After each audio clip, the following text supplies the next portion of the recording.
Gita Gopinath mount Everest फतेह किया। Pepsi की रानी, Pepsi queen, जी हाँ, इंदिरा नूई। नमस्कार, हेलो, स्वागत है आपका हमारे चैनल पर।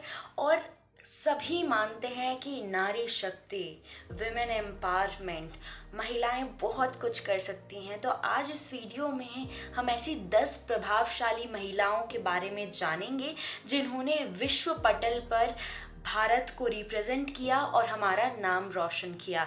सो 10 women who made India proud. अब सबसे पहले जिनके बारे में बात करने वाली हूँ उनको कहा जाता है ढिंग एक्सप्रेस। जी हाँ, उनका नाम है हिमा दास। तो ये आसाम के किसान परिवार की बेटी हैं और इनके पिताजी धान की खेती करते हैं। और आपको जानने में बहुत ज़्यादा खुशी होगी कि हिमा दास एक ऐसी इंडियन एथलीट हैं जो पहली भारतीय एथलीट हैं जिन्होंने गोल्ड जीता IAAF पर, और ये भी अंडर 20 की कैटेगरी में उन्होंने जीता है।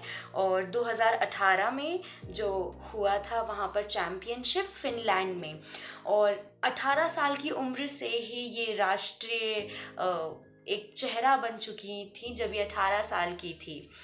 तो इन्होंने अपने जो प्रदेश है आसाम, उसका भी नाम रोशन किया और इतनी छोटी उम्र में बहुत सारी इन्होंने अचीवमेंट्स पाए।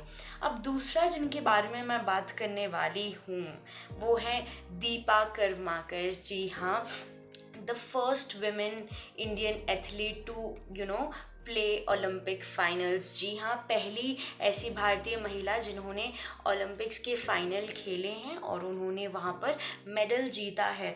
तो जो हमारी दीपा कर्माकर हैं एक जिमनास्ट हैं और इन्होंने कुछ ऐसे मूव्स किए कि वहाँ की जो जूरी मेंबर थे और इनके पॉइंट्स जो थे वो हैं 15.100। तो ये बहुत ही अच्छा स्कोर माना जाता है।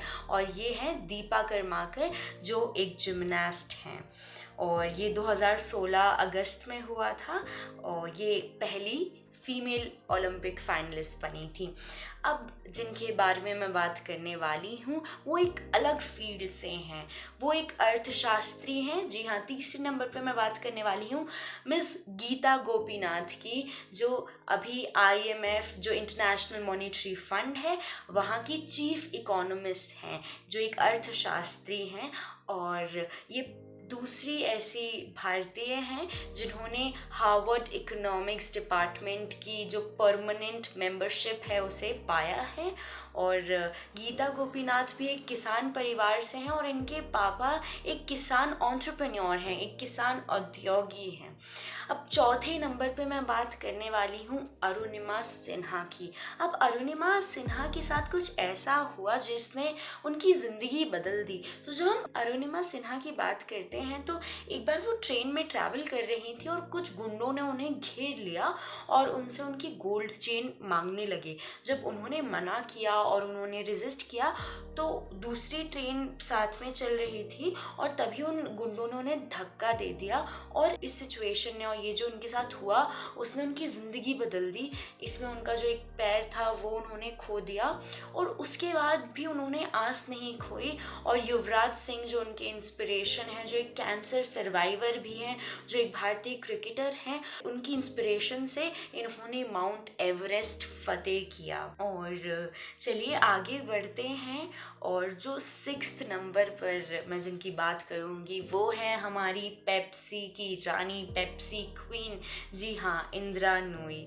तो इंदिरा नूई एक फॉर्मर CEO हैं पेप्सी कंपनी की और दुनिया की 100 प्रभावशाली औरतों में भी इनका नाम कई बार आया है। और फॉर्च्यून लिस्ट 2015 के अनुसार ये दुनिया की दूसरे नंबर की सबसे ज़्यादा प्रभावशाली महिला रहीं 2015 में। तो चलिए आगे बढ़ते हैं और 7वें नंबर पर हम बात करेंगे जिसने आसमान को फतेह कर लिया। जी हाँ, अवनी चतुर्वेदी की।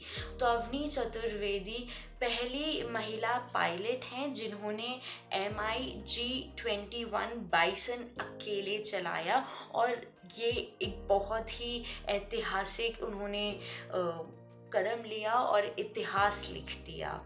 और ये इंडियन एयरफोर्स की फाइटर लेफ्टिनेंट हैं।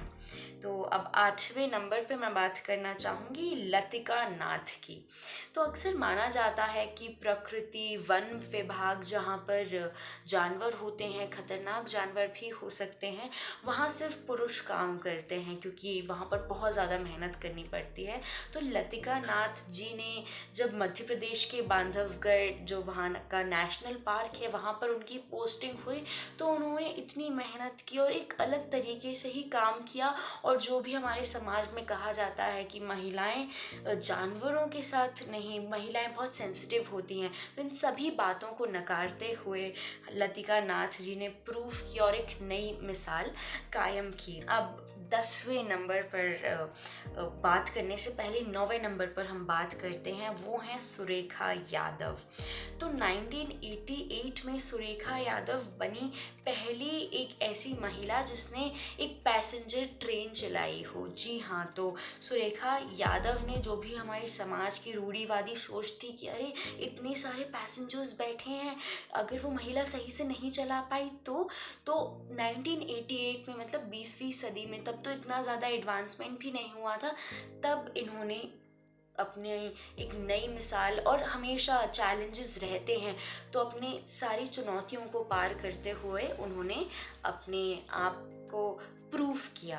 तो अब 10वें नंबर पर हम बात करेंगे एक ऐसी महिला की जिसके बारे में ये भी कहा जाता है कि इन्हें तो बॉलीवुड स्टार्स से ज़्यादा फेमस होना चाहिए, और ये बहुत ही रिनाउंड पर्सनालिटी ने कहा है। तो 10वें नंबर पर हम बात करेंगे टेसी थॉमस की। जी हाँ, the missile women of India. तो हम मिसाइल मैन तो जानते हैं, पर क्या आप जानते थे कि टेसी थॉमस हमारी मिसाइल वुमेन है? ये पहली ऐसी भारतीय महिला हैं जिन्होंने कभी भी एक इंडियन मिसाइल प्रोजेक्ट को कभी किसी महिला ने लीड नहीं किया था। सबसे पहले टेसी थॉमस ने लीड किया, और जिस तरीके से ये काम करती हैं, जिस तरीके से research, development, technology, space science में इनका इंटरेस्ट है और इनका योगदान बहुत ज़्यादा रहा है। तो आज ये था हमारे देश की ऐसी महिलाओं के बारे में जिन्होंने भारत को बहुत ज़्यादा गौरवान्वित महसूस कराया। तो वीडियो को लाइक, शेयर, कमेंट, सब्सक्राइब करें हमारे चैनल को, बहुत ज़्यादा ज़रूरी है। शेयर करें आप अपने दोस्तों के साथ कि ऐसी महिलाओं के बारे में हम जानें जो हमारी आने वाली पीढ़ी के लिए एक मिसाल हैं और हमें बहुत कुछ करने और सीखने के लिए हमारी इंस्पिरेशन भी बन सकती हैं। बहुत बहुत धन्यवाद। Thank you so much.